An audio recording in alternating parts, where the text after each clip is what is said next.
Hello, good afternoon friends. આજે આપણે શરૂ કરીએ છીએ 7th યુનિટ, સેકન્ડ રીડ, અને ચેપ્ટરનું નામ છે ફર્સ્ટ એડ. હવે પહેલા આપણે હાર્ડ વર્ડ્સ જોઈએ. તો કે ફર્સ્ટ એટલે પ્રથમ, એડ એટલે હેલ્પ અથવા મદદ. પણ બેઉ શબ્દ સાથે ભેગા થાય ત્યારે ફર્સ્ટ એડનો મતલબ થાય પ્રાથમિક સારવાર. મેજર એક્સિડન્ટ, ગંભીર અકસ્માત. મેજર એટલે મહત્વનું, પણ એક્સિડન્ટની સાથે એ વપરાય ત્યારે એનો અર્થ થાય ગંભીર અકસ્માત. પ્રિવેન્ટ, રોકવું. સ્ટીમ એટલે કે વરાળ. ફાયર ક્રેકર્સ, ફટાકડા.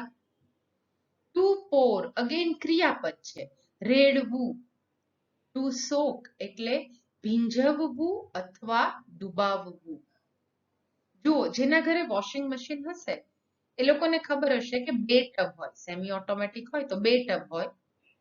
એકમાં સોક થાય કપડા અને એને કહેવાય સોકિંગ ટબ, અને બીજું હોય ડ્રાઇંગ ટબ.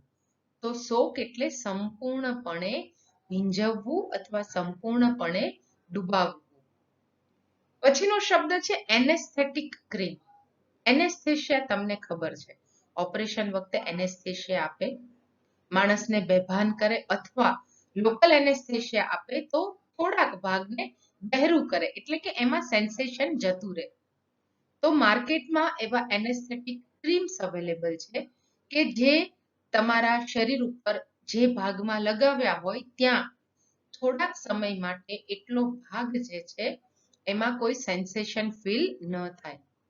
એલર્જીક, હવે ગૂગલ બાબાને પૂછજો, એટલે કે તમે જ્યારે ગૂગલ પર જોશો એલર્જીનો અર્થ, ત્યારે બહુ લાંબો લચક અર્થ છે, બહુ ભારે ભરખમ શબ્દો વાપરેલા છે, એટલે અહીંયા આગળ નથી લખેલો. પણ એલર્જી તમને બધાને ખબર છે કે કોઈ વસ્તુ, કોઈ એન્વાયરમેન્ટ આપણને સૂટ ના થતું હોય તો આપણું બોડી એને રિએક્ટ કરે, તો એ એલર્જીસ કહેવાય.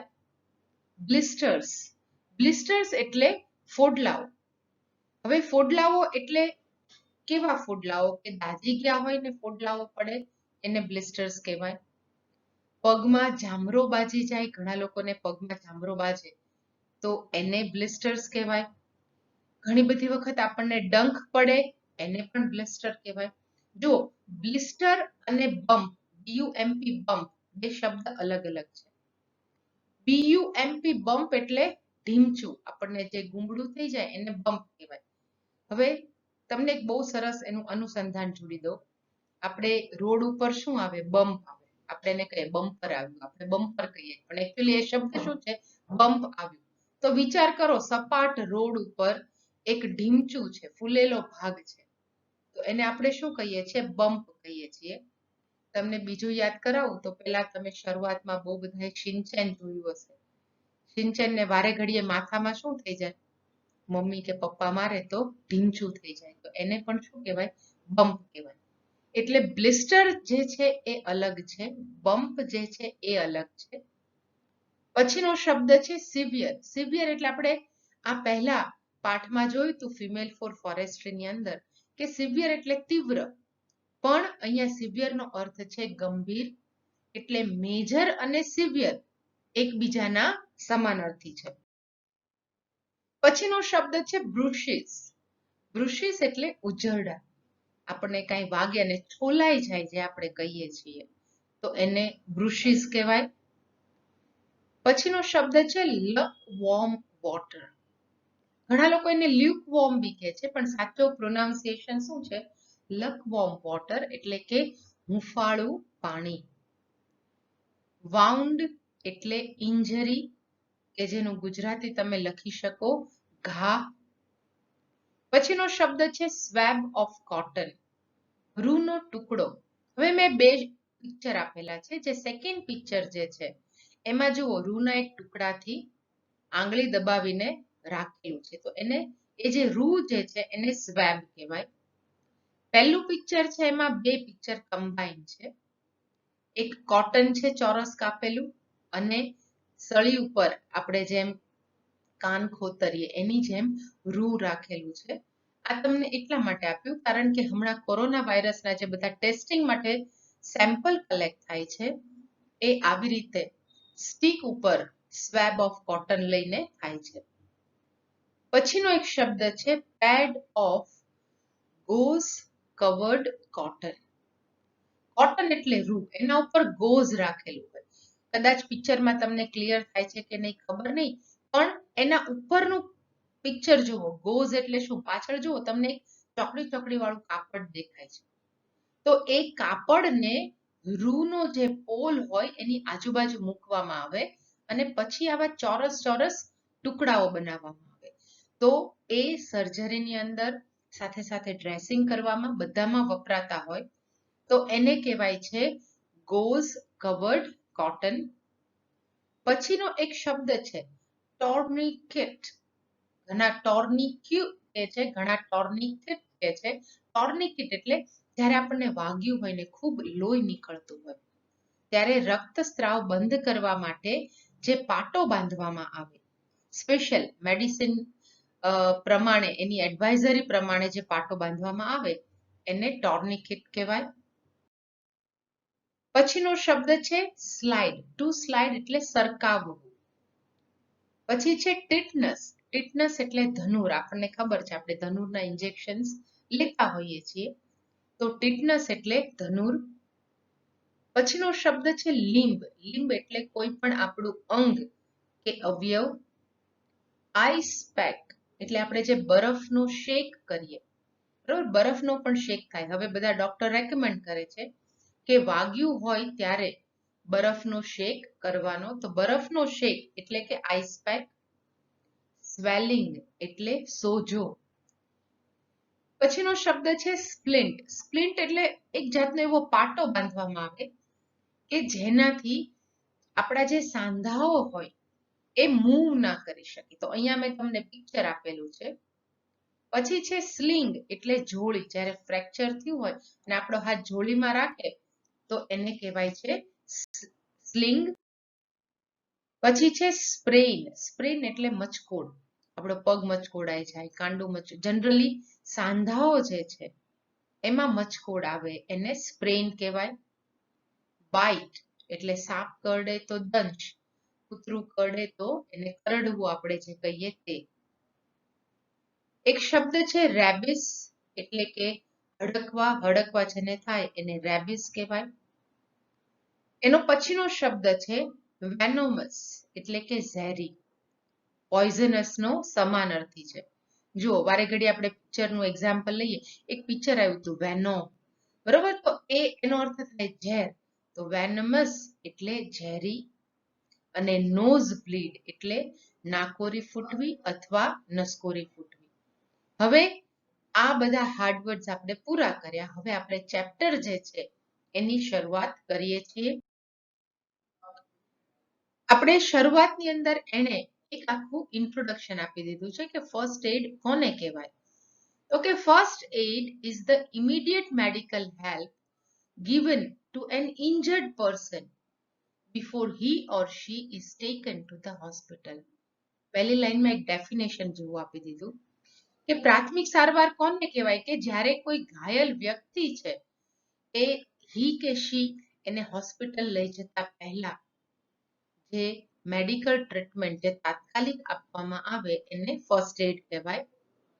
First aid helps to make sure that the injured person is safe and comfortable till a doctor can help. First aid જે છે એ બાબતની ખાતરી કરે છે. મેક શ્યોર એટલે એશ્યોર, ASSURE. એશ્યોર એટલે ખાતરી કરવી કે ઘાયલ વ્યક્તિ જે છે એ સલામત રહે, કમ્ફર્ટેબલ એટલે આરામદાયક પોઝિશનમાં રહે કે જ્યાં સુધી ડોક્ટર આવીને મદદ કરે ત્યાં સુધી ફર્સ્ટ એડ જે છે એ બાબતની ખાતરી કરે છે.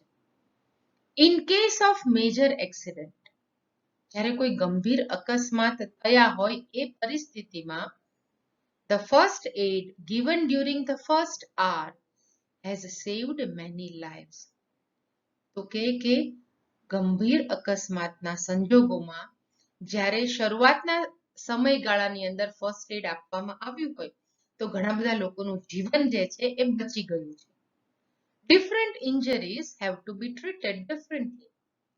પણ કે છે કે અલગ અલગ ઈજા હોય, દરેકની સારવાર જે છે એ પણ અલગ અલગ હોય છે. Before giving first aid, તો કે first aid આપતા પહેલા wash your hands well with soap and water. તમારો હાથ જે છે એ સાબુ અને પાણીથી વ્યવસ્થિત રીતે ધોઈ લ્યો. This is done to prevent germs from entering the wounds. તો કે શું કામ ધોવા જોઈએ? તો કે આપણા હાથના જર્મ્સ જે છે એ ઘામાં ન લાગી જાય એટલા માટે. હવે તમને ખબર છે કે 20 seconds of hand wash, બરોબર? તો એ તમારે કરવાનું છે. હવે એક ઇન્જરી લીધી છે અને એ ઇન્જરી કઈ રીતે થાય, પછી એ ઇન્જરીમાં ફર્સ્ટ એડ શું આપવું જોઈએ અને ગંભીર પરિસ્થિતિમાં શું કરવું જોઈએ એવી રીતે તમને આપેલું છે. તો કે બર્ન્સ એટલે દાઝી જવું. તો કે છે કે burns are caused by fire, boiling water, steam, firecrackers, some chemicals or hot objects. તો કે દાઝવાની જે ક્રિયા છે, અથવા આપણે દાઝીએ શેનાથી? તો કે આગથી દાઝીએ, ઉકળતા પાણીથી દાઝીએ, વરાળથી દજાય, ફટાકડાથી દજાય, અને ઘણા બધા કેમિકલ્સ જે છે એ દહન હોય છે. તો ઘણા બધા કેમિકલ્સ અને ગરમ પદાર્થથી પણ આપણે દાઝતા હોઈએ છીએ. હવે હોટ ઓબ્જેક્ટ્સમાં બે બહુ કોમન છે. ઇસ્ત્રી નહીં તો આપણું સ્કૂટરનું સાયલેન્સર, બરોબર? એનાથી આપણે ઘણી બધી વખત પગે દાઝી જતા હોઈએ છીએ. તો એ આ બધાથી આપણને દાઝવાની શક્યતાઓ હોય છે. Burns can be very painful and cause a lot of damage if they are not treated properly. તો કે બર્ન્સ જે છે એ પેઇનફુલ એટલે ખૂબ પીડાદાયક હોય છે, અને જો એની યોગ્ય સારવાર કરવામાં ન આવે તો બહુ બધું નુકસાન જે છે એ પહોંચાડતું હોય છે. First, remove clothing which covers the burnt skin. તો કે પહેલું સ્ટેપ શું છે? તો કે જે ભાગમાં તમે દાઝી ગયા હોય એની સાથે એને ઉપર જે કપડું હોય, જે બળી ગયું હોય મોટા ભાગે, એને તમારે દૂર કરવાનું છે. Then pour cold water on the area for several minutes. pour એટલે રેડવું. તો કે પછી એ જે દાઝી ગયેલો ભાગ છે એના ઉપર ઘણી બધી મિનિટ સુધી ઠંડુ પાણી રેડો. Soaking the burnt part in cool water for 20 to 30 minutes will help relieve pain. તો કે જે દાઝી ગયેલો ભાગ છે એને ઠંડા પાણીની અંદર જો તમે 20 થી 30 મિનિટ માટે ડૂબોવી રાખો, ભીંજાવી રાખો, તો તમને દુઃખમાં ઘણી બધી રાહત થાય છે, પીડામાં ઘણી બધી રાહત થાય છે. Anesthetic skin sprays and creams may cause an allergic reaction. તો કે છે કે સ્કિનને બહેરું પાડી દેતા જે સ્પ્રે આવે છે, ક્રીમ આવે છે, એનાથી ઘણી બધી વખત આપણને એલર્જીક રિએક્શન થતા હોય છે. એનો મતલબ એવો છે કે એ આવા એનેસ્થેટિક સ્કિન સ્પ્રેસ અને ક્રીમ વાપરવાની ના પાડે છે. If there are no open blisters, મતલબ જો કોઈ ફોડલા ફૂટી ન ગયા હોય, બરોબર, એપ્લાય એન્ટીબાયોટિક ટ્રીટમેન્ટ. તો એના ઉપર એન્ટીબાયોટિક ક્રીમ આવે છે એ લગાવો. And cover it with a dry bandage. Bandage એટલે પાટો, અને પછી એને એક સૂકા પાટાથી કવર કરી લો. ડુ નોટ યુઝ બટર, ઘી, પેટ્રોલિયમ જેલી ઓર આઈસ. હવે કે છે એના ઉપર ક્યારે પણ માખણ, ઘી, પેટ્રોલિયમ જેલી એટલે ખબર હોવી જોઈએ, આપણે વેસલિન જે છે એ પેટ્રોલિયમ જેલી છે, કે બરફ લગાવો નહીં. In the case of very severe burns, severe એટલે જો ગંભીર શબ્દ આવ્યો, કે જ્યારે ગંભીર રીતે કોઈ વ્યક્તિ દાઝી ગઈ હોય, take the patient to the hospital as soon as possible. Give the patient a lot of water two drink. અને પેશન્ટને ખૂબ બધું પાણી જે છે એ પીવા માટે આપો. પછીનું જે છે એ છે કટ્સ એન્ડ બ્રુશિસ. કટ્સ એટલે ઘા પડે છે અને બ્રુશિસ એટલે ઉજરડા. હવે એ શું કે છે? In the case of small cuts, જો નાનકડો ઘા પડ્યો હોય, wash the wound well with an antiseptic soap. તો કે ઘા જે છે એને એન્ટીસેપ્ટિક સાબુથી અને પ્લેન્ટી ઓફ ક્લીન લકવોર્મ વોટરથી સાફ કરો. ઘાને ઘણું બધું હુંફાળું પાણી, ચોખ્ખું હુંફાળું પાણી અને એન્ટીસેપ્ટિક સાબુ અથવા આપણી પાસે એન્ટીસેપ્ટિક લિક્વિડ આપે છે, ડેટોલ અને સેવલોન જે છે એ એન્ટીસેપ્ટિક લિક્વિડ છે. એ જનરલી લકવોર્મ વોટરમાં નાખી અને એનાથી ઘાને સાફ કરવાનો હોય છે. Dry the wound with a swab of cotton. અને પછી શું કહે છે કે ઘાને રૂના એક ટુકડાથી કોરો કરો. If the bleeding continues, that means કે જો લોહી નીકળવાનું શરૂ રહે, press a thick pad of gauze covered cotton on the wound till it stops bleeding. તો કે છે કે મેં તમને કીધું એમ, જે ગોઝ કવર્ડ કોટન છે એ લઈ અને ઘા ઉપર જ્યાં સુધી લોહી નીકળતું બંધ ન થાય ત્યાં સુધી દબાવી રાખો. Apply an antiseptic cream and cover the wound with cotton. Antiseptic cream થી એ ઘા ઉપર એન્ટીસેપ્ટિક ક્રીમ લગાવો અને રૂથી એ ઘાને ઢાંકી દો. હવે બહુ જાણીતું એન્ટીસેપ્ટિક ક્રીમ છે ઇન્ડિયામાં, લગભગ બધાએ એનું નામ સાંભળ્યું હશે અને એ છે સોફ્રામાઇસિન. પછી આગળ શું કહે છે? Use bandage if the cut is big.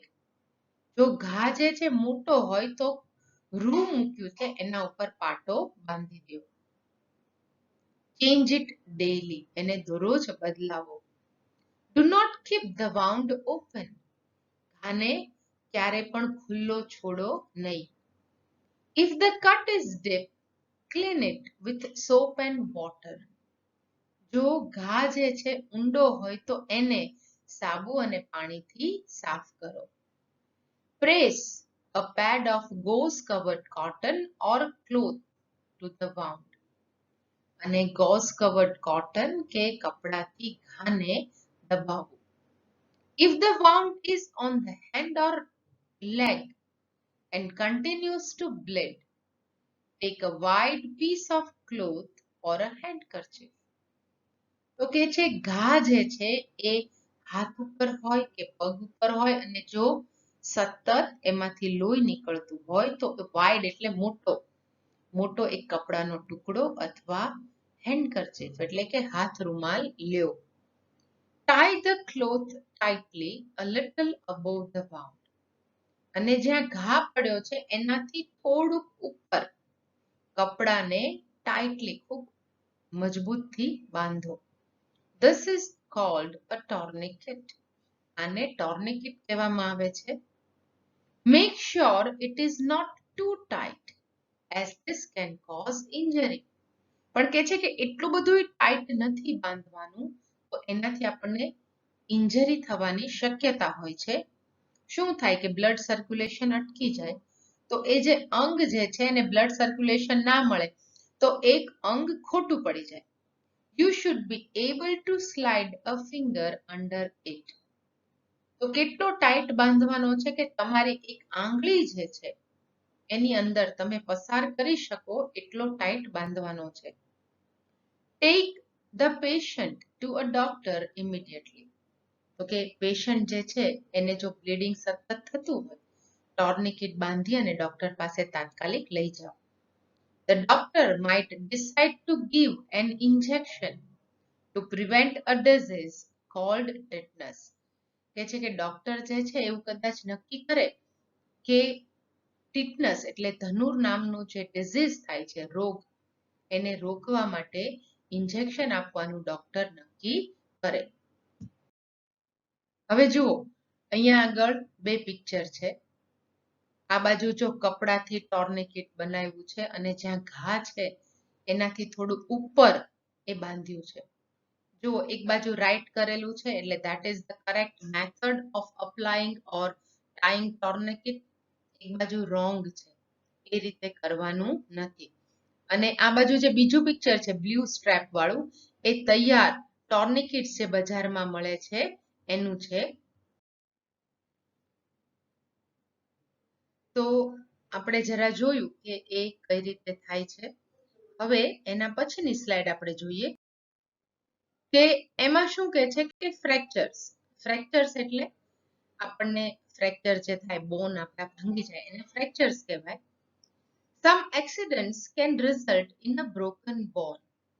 કેટલાક એક્સિડન્ટને કારણે આપણા હાડકાઓ ભાંગી જતા હોય છે. This is called a fracture. આને ફ્રેક્ચર કહે છે. એન્ડ ઇઝ વેરી પેઇનફુલ, અને ખૂબ પીડાદાયક હોય છે. Do not move the injured limb. જે ઘાયલ થયેલું અંગ છે એને હલાવો નહીં. Place an ice pack on the injured part to bring down the swelling. અને જે ભાગમાં સોજો આવી ગયો છે, કારણ કે જ્યાં તમારું હાડકું ભાંગ્યું હોય ત્યાં તાત્કાલિક સોજો આવવા માંડે, તો કે એ જે સોજો જે છે એને ઘટાડવા માટે એ જગ્યા ઉપર બરફનો શેક કરો. હું તમને એક વાત કહું, અમારા એક રિલેટિવ હતા, એને મેજર એક્સિડન્ટ થયો. જે ભાભી હતા એને મલ્ટિપલ ફ્રેક્ચર્સ થયા, પણ સ્વેલિંગ સોજો એટલો બધો હતો કે ડોક્ટરે એમને 3 દિવસ સોજો પેલા ઘટાડ્યો, પછી જ ડોક્ટર જે છે એના ઉપર ઓપરેટ કરી શક્યા. તો સ્વેલિંગ ઘટાડવા માટે થઈને એના ઉપર બરફનો શેક કરો. Do not let the patient move the broken arm or leg. Patient જે છે એને જેનો હાથ કે પગ ભાંગી ગયો છે એને હલાવવા દો નહીં. Use splints to make sure that the broken bone does not shift. જો મેં સ્પ્લિન્ટનો ફોટો આપ્યો છે, આવા સ્પ્લિન્ટ્સ યુઝ કરો. આવા તમે કાપડના પણ બનાવી શકો, આવા તૈયાર પણ આવે છે કે જેનાથી જે હાડકું ભાંગી ગયું છે એ શિફ્ટ ન થઈ જાય, હલી ન જાય. Use sling made of cloth to prevent movement. સ્લિંગનો ફોટો ઉપર આપેલો છે. જોડી, કપડાની પણ જોડી બનાવી શકાય, તો કે મૂવમેન્ટ રોકવા માટે એવી જોડી બનાવો. Take the patient to a doctor as soon as possible. અને બને એટલું જલ્દી પેશન્ટને ડોક્ટરની પાસે લઈ જાઓ. પછીનું છે સ્પ્રેઇન. સ્પ્રેઇન એટલે મચકોડ. કે છે કે sometimes joints like the ankle or wrist get twisted. ઘણી વખત એન્કલ એટલે આપણી પગની જે ઘૂંટી હોય એને એન્કલ કહેવાય, અને રિસ્ટ એટલે કાંડું. તો કે ઘણી બધી વખત આપણા ઘૂંટી અને કાંડા જેવા જે જોઇન્ટ્સ જે છે એ ટ્વિસ્ટ થઈ જતા હોય છે, એકાએક થોડાક વળી જતા હોય છે. The joint swells up and is very painful. એ જે સાંધો છે એમાં સોજો આવી જાય અને ઘણું બધું પીડાદાયક હોય છે. This is called a sprain. તો કે આને મચકોડ કહે છે. When a joint is sprained, use ice packs to decrease the swelling. જ્યારે આપણે તમારું જોઈન્ટ જે છે એ મચકોડાઈ જાય ત્યારે સોજાને ઘટાડવા માટે બરફનો શેક કરો. Do not let the joint be moved. સાંધાને halwa ન દો. Ask an adult to apply a kind of bandage that will support the joint and prevent movement. તો કે ઘરમાં કોઈ વયસ્ક હોય, કોઈ એડલ્ટ હોય, તો એની મદદથી જોઈન્ટ જે છે એની મૂવમેન્ટ ન થાય એ રીતે એક પાટો બાંધી દો. પછી ઇન્ટુ બ્રેકેટ લખ્યું છે, you can use splints to make sure the joint does not move. અને તમે સ્પ્લિન્ટ્સ પણ વાપરી શકો છો કે જેનાથી તમને ખાતરી થાય કે જોઈન્ટ હલશે નહીં.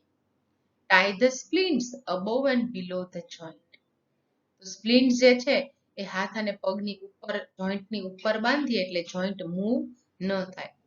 હજુ મને એક કિસ્સો યાદ આવે, જો તમને લોકોને ખ્યાલ હોય તો ક્લિપ પેલેટ એટલે હોઠ ચીરાઈ ગયેલો હોય.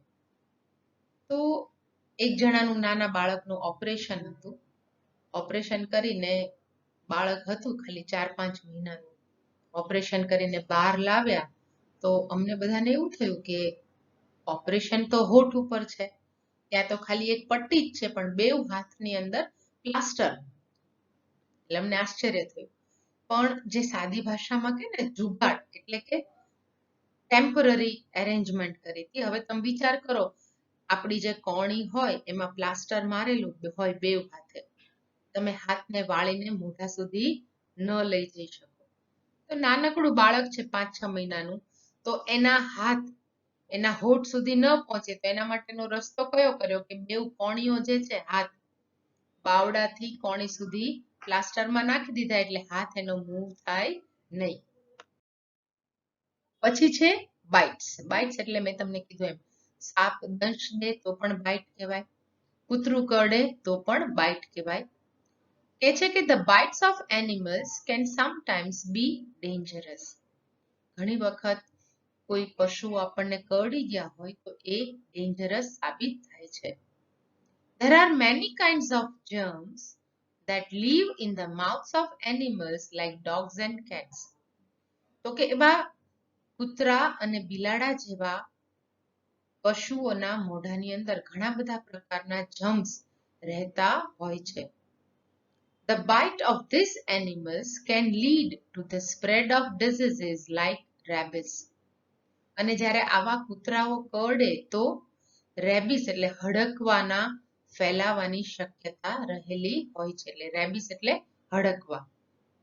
Wash the wound well with soap and water. તો કે પહેલા શું કરવાનું કે જ્યાં કરડ્યું હોય એ ભાગને સાબુ અને પાણીથી વ્યવસ્થિત સાફ કરવાનું. Take the patient to the doctor immediately. પેશન્ટને તાત્કાલિક ડોક્ટર પાસે લઈ જાઓ. The doctor will give some injections to prevent rabies. Doctor જે છે એ રેબિસને અટકાવવા માટે અમુક ઇન્જેક્શન્સ આપતા હોય છે. જ્યારે અમે લોકો નાના હતા ત્યારે ડૂટીની આજુબાજુ 14 ઇન્જેક્શન લેવા પડતા હતા. અત્યારે બહુ ઈઝી થઈ ગયું છે, બાવડા ઉપર ખાલી 3 જ ઇન્જેક્શન લે તો પણ એ રેબિસને અટકાવી શકાય છે. આગળ જોઈએ. Most of the snakes in India Gujarat are non-poisonous. ગુજરાતના મોટા ભાગના જે સાપ જે છે એ બિનઝેરી છે. In case of a venomous snake bite, ધારો કે કોઈ ઝેરી સાપ કરડી ગયો હોય, do not allow the victim to move as this will speed up the spread of the venom through the body. એટલે આપણે સીધું સાદું ભાષાંતર કરીએ. શું કહે છે કે જ્યારે ઝેરી સાપ કરડી ગયો હોય ત્યારે વિક્ટીમ જે છે એને બહુ બધી મૂવમેન્ટ ન કરવા દો, કારણ કે જેમ મૂવમેન્ટ વધારે કરે એમ બ્લડ સર્ક્યુલેશન વધે અને ઝેરનો ફેલાવો શરીરમાં ઝડપથી થાય. હવે આનાથી વિરુદ્ધ અમે ઘણા લોકોને એવા જોયેલા છે કે એવું કે પેશન્ટને સૂવા ન દેવાય. એ તો મોડર્ન મેડિસિન બી એવું કહે છે કે પેશન્ટને સૂવા ન દેવાય, પણ એ લોકો શું કરે, પેશન્ટને ન સૂવા દેવા માટે એને ચલાવે તો ઝેર વધારે ઝડપથી ફેલાય. બીજું આગળ શું કહે છે કે લેટ ધ પેશન્ટ લાઈ down in such a way that the beaten part is well below the level of the heart. તો કે પેશન્ટને એવી રીતે સુવડાવો કે જે ભાગની અંદર સાપ કરડ્યો છે એ ભાગ હૃદયથી ખાસો નીચો રહે. પગ હોય તો પગ લબડાવીને રાખો, હાથ હોય તો હાથ લબડાવીને રાખો. Tie a belt or a cloth strap. તો શેની વાત કરે છે? ટોર્નિકેટની વાત કરે છે. Just above the bite to stop the venom from spreading. ઝેરનો ફેલાવો અટકાવવા માટે જ્યાં દંશ દીધો છે એનાથી થોડુંક ઉપર ટોર્નિકેટ બનાવીને બાંધો. તેમાં તમે બેલ્ટ પણ બાંધી શકો, ક્લોથ સ્ટ્રેપ પણ બાંધી શકો. Take the patient to the doctor immediately. Doctor પાસે તાત્કાલિક લઈ જાઓ. ઘણા બધા ગામડાઓની અંદર એવી સિસ્ટમ છે કે ઘી પાય, એ ખોટી સિસ્ટમ છે. બરોબર છે? એટલે તમને જે ચેપ્ટર શીખવીએ છીએ એનો મતલબ એવો નથી કે ખાલી ટેક્સ્ટ બુક પૂરતું જ આપણે રાખવાનું છે. ફર્સ્ટ એડ જે છે એ ગમે ત્યારે કોઈને પણ જરૂરત પડે તો આ વસ્તુ યાદ રાખવાની છે. ઇન્ફોર્મેશન તમને આપી છે કે જેથી કરીને કોઈ ઇમરજન્સીના સંજોગોની અંદર તમે કોઈકને ફર્સ્ટ એડ આપી શકો. બરોબર? એટલે પછી ઓલું કે જ્યાં દંશ દીધો હોય ત્યાંથી ઝેર ચૂસે, એ પણ બધી પ્રેક્ટિસ ખોટી છે. એવું કશું જ કરવાનું નહીં. છેલ્લું છે નોઝ બ્લીડ. નોઝ બ્લીડ એટલે નાકોરી ફૂટવી. A nosebleed can occur due to an accident, irritation or dryness of the lining of the nose, allergy, cold, heat or something stuck in the nose. તો કે નાકોરી ફૂટવાના ઘણા બધા કારણો હોય છે. ક્યારેક એક્સિડન્ટ થાય તો નાકોરી ફૂટે. પછી લાઇનિંગ ઓફ ધ નોઝ એટલે નાકનો જે અંદરનો ભાગ હોય, ઇરિટેશન એટલે એમાં ચળ આવે તમને, અથવા એ ભાગ સૂકો થઈ ગયો હોય તો પણ નાકોરી ફૂટે. ઘણા બધા લોકોને એલર્જીની નાકોરી ફૂટતી હોય. ઘણા બધા લોકો એવા હોય કે અમુક ડ્રગ માફક ન આવતી હોય તો એની નાકોરી ફૂટે.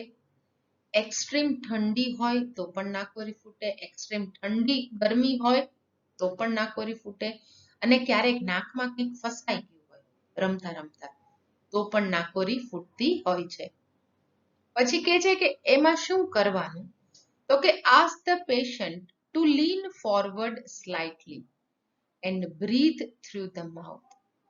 જેને નાકોરી ફૂટી છે એને એવું કહેવાનું કે થોડુંક આગળ ઝૂકે અને મોઢાથી શ્વાસ લે. આમાં ખાસ કહેવાનું કે પેશન્ટને ક્યારેય ડોકું પાછળ નમાવીને બેસવાનું નહીં કહેવાનું, કારણ કે જે લોહી નીકળતું હોય એ પાછળ ગળામાં જવાની શક્યતા રહેલી હોય છે. Pinch the nose between the thumb and forefinger for about 10 minutes or until the bleeding stops.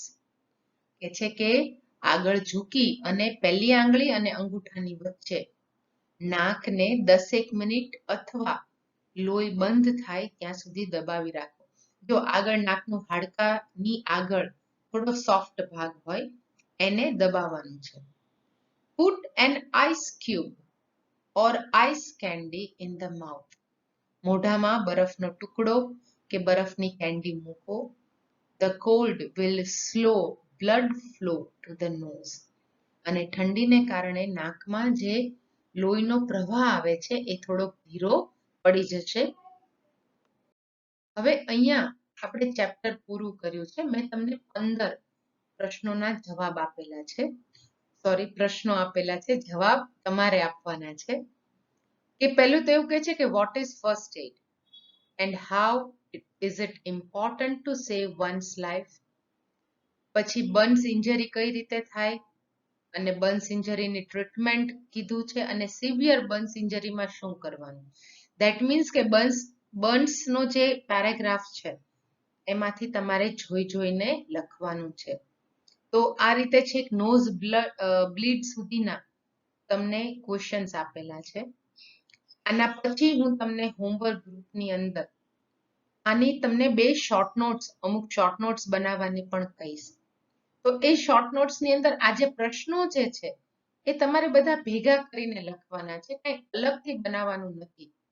પણ તમારે 11 ફાઇનલ એક્ઝામની અંદર, 12th ની અંદર શોર્ટ નોટ્સ 3-3 માર્કની 2 પૂછાય છે. તો એના માટે આપણે અત્યારથી જ પ્રિપરેશન કરતા જશું. એટલે આ પ્રશ્નોના જવાબ જે છે એ ચેપ્ટરમાંથી બધાએ સાથે સાથે લખવા માંડવાના છે. તો આજે આપણે આ ચેપ્ટર અહીંયા પૂરું કરીએ છીએ. પૂરું કરતા પહેલા એક વાત કે ઘણા બધા સ્ટુડન્ટ્સને એવો ક્વેશ્ચન છે કે આપણે કેમ અમુક જ ચેપ્ટર કરીએ છીએ, અમુક ચેપ્ટર કેમ નથી કરતા. તો જુઓ, 11મી ની અંદર આપણને એવી લિબર્ટી છે કે અમુક જ ચેપ્ટર કરીએ અને અમુક ન કરીએ. કારણ કે પહેલા એવું એનાઉન્સ થયું હતું બોર્ડમાંથી કે ફાઇનલના પેપર બોર્ડમાંથી આવશે, પણ અત્યારે આ સંજોગોમાં એવું શક્ય નથી લાગતું કે ફાઇનલના પેપર બોર્ડમાંથી આવી શકે. કારણ કે આપણી સ્કૂલની અંદર આપણે રેગ્યુલર ભણાવવાનું શરૂ કર્યું છે. બધી જગ્યાએ હવે થોડા વખત પછી શરૂ થયું છે, તો એ શક્યતા ઓછી લાગે છે. એટલે અત્યારે આપણે સિલેક્ટિવ ચેપ્ટર્સ કરીએ છીએ અને પછી જો જરૂરત લાગશે તો બીજા ચેપ્ટર્સ કરશું, પણ શક્યતા એવી નહીવત છે કે 11મી ની અંદર આપણે બધા ચેપ્ટર્સ જે છે એ કરવા પડે. પછી બીજું, અમુક છોકરાઓ એવો પ્રશ્ન પણ પૂછે છે કે આગલા ચેપ્ટરના ક્વેશ્ચન આન્સર્સ. હા, આગલા ચેપ્ટરના ક્વેશ્ચન આન્સર્સ હું તમને આપીશ, પણ અત્યારે આ જે કરંટ ચાલે છે એ કરતા જાઓ. પાછળથી આપીશ એનો એક બીજો બેનિફિટ એ થશે કે તમારે રિવિઝન થઈ જશે. તો સાથે સાથે આપણે એ રિવિઝનના ફોર્મની અંદર આગલા જેટલા ચેપ્ટર્સના ક્વેશ્ચન્સ નથી આપ્યા એ હું તમને આપી દઈશ. તો આજે આપણે અહીંયા સુધી રાખીએ છીએ. ઘરે રહ્યો, સુરક્ષિત રહ્યો, બરોબર, અને સરસ સરસ હોમવર્ક કરીને મોકલો. આજે મેં જોયું બહુ બધા છોકરાઓએ હોમવર્ક મોકલાયું છે. Good, keep it up.